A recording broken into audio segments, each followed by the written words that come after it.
Hi అండి. వైజాగ్ అయితే ఇంకా ఆవకాయ రెడీ అయిపోయిందండి. ఇంక ఇది డబ్బాలకి ప్యాకింగ్ చేసేసుకోవడమే. దీని వెనకాల అయితే చాలా కష్టం ఉందండి. తినేటప్పుడు మనకు అది హ్యాపీగా అనిపించవచ్చు. కానీ దీని వెనకాల చాలా ప్రొసీజరు, చాలా టైం ఉందండి. మా అమ్మే చేసింది అవన్నీ పాపం. మేము వచ్చి ఒక 2 డేస్ నుంచి చూస్తున్నాము. అమ్మో! దీంతో ఇంత తలనొప్పులు ఉన్నాయా అని. యాక్చువల్‌గా లాస్ట్ టైం అయితే పాకం తీసేసి ఒక్క రోజులో చేసేసేవాళ్ళండి. అది అయిపోయేది. కానీ ఇది అలా కాదండి. బయట మనం ఆవకాయ కొంటాం చూడండి. ఆ ఆవకాయ టైప్ ఉంటదండి.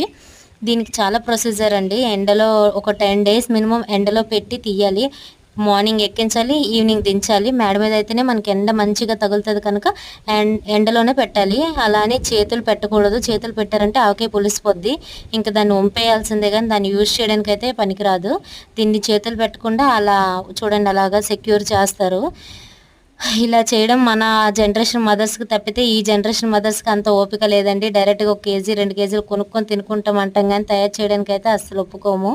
అంత కష్టము. నిజంగా ఇలాంటి నేచురల్ ఫుడ్‌ని తినేదంతా మా అమ్మ ఉన్నంత కాలమేనేమో నాకనిపిస్తుంది.